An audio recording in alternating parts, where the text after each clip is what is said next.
Join me today for another Dollar Tree Dollhouse furniture flip where we take this table and turn it into,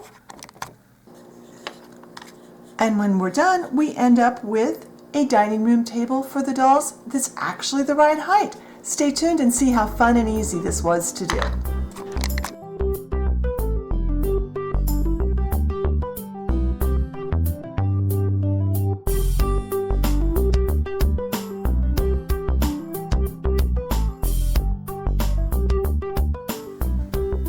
Alright, it's been a while since we did one of these Dollar Tree furniture flips, and you guys always seem to enjoy them, and I enjoy them. They're a lot of fun.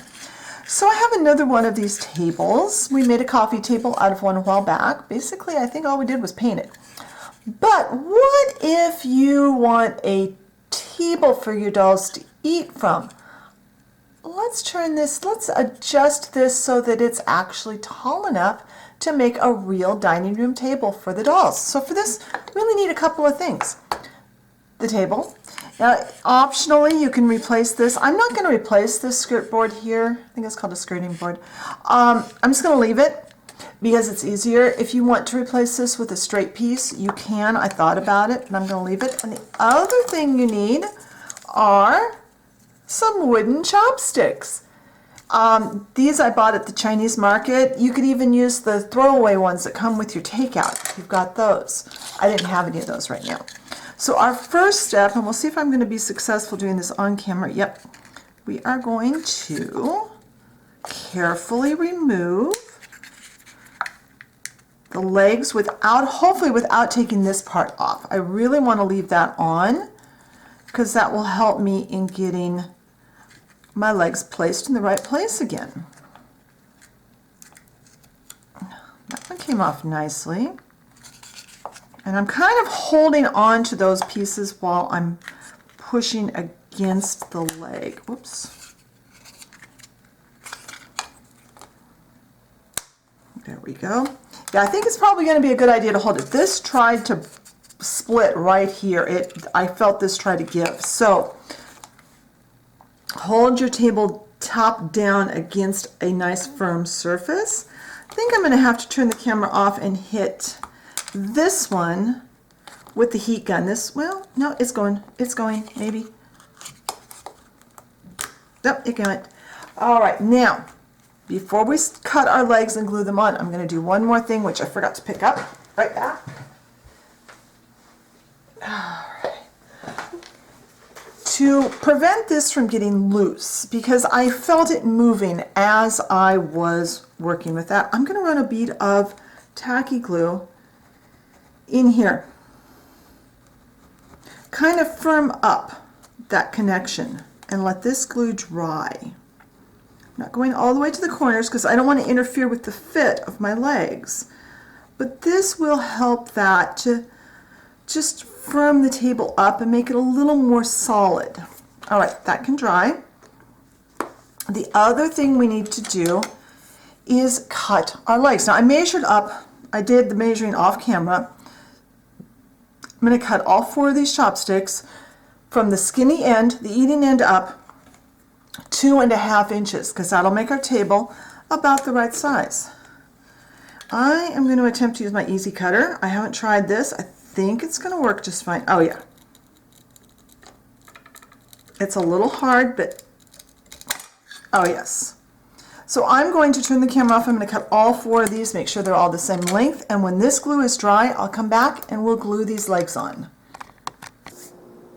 All right, this glue in here has set up enough that we can mess with this now.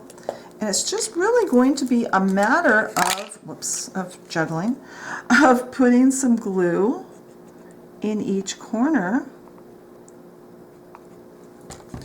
and replacing the legs with these chopstick pieces. So I'll do a couple of the legs on camera here, and then I'm going to finish it off camera, and I'm going to let the glue dry overnight, and then we'll be back and look at the next step. But I think this is going to be a really big improvement to the table. You can see how this looks already. It looks really nice. So I'm going to glue the other 2 legs. I'm going to put this to the side to dry, and I'll talk to you in the morning. All right, the glue's all dry on this, so now it's time to put a finish on, and you can do anything you want. I probably wouldn't stain this, simply because I don't know how this really soft wood that Dollar Tree uses would work, and obviously the legs are going to be something different. So what I've got here, if I can get it out of its tube, let's see if I can get it.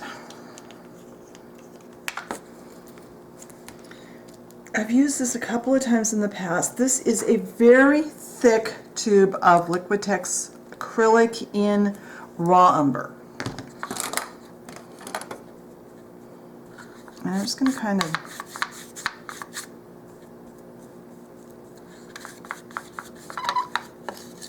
use this to kind of brush it on.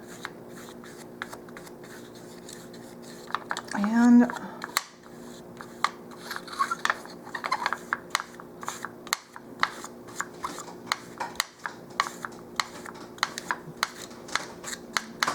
because it's so thick, I'm actually going to pull off some of it.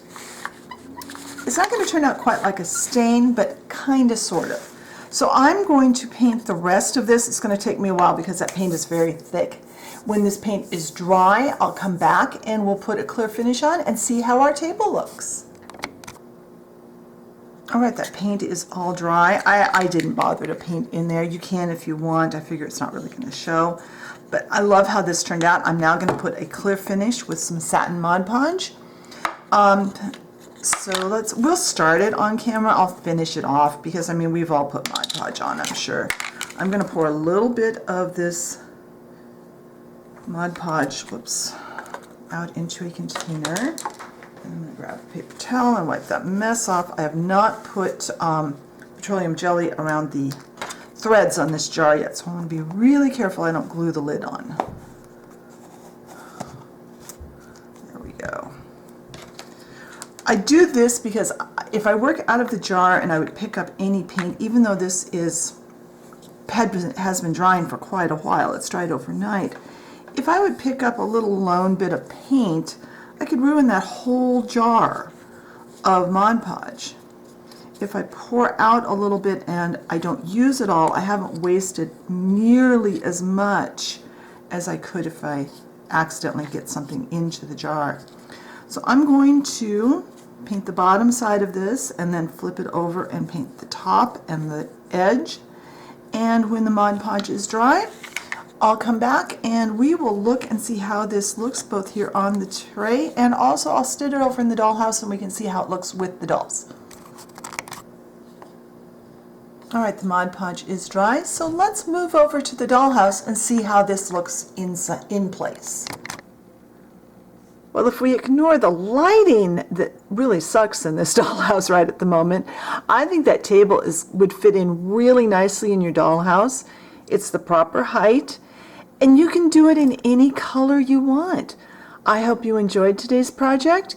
If you did, please hit the like button, leave me a comment, especially if you have any ideas for any of the other Dollar Tree dollhouse furniture you'd like me to redo. If you haven't subscribed and you enjoy my content, I'd love to see you hit that subscription button and ring that notification bell so you know when I put up a new video. And I'll talk to you next time. Bye.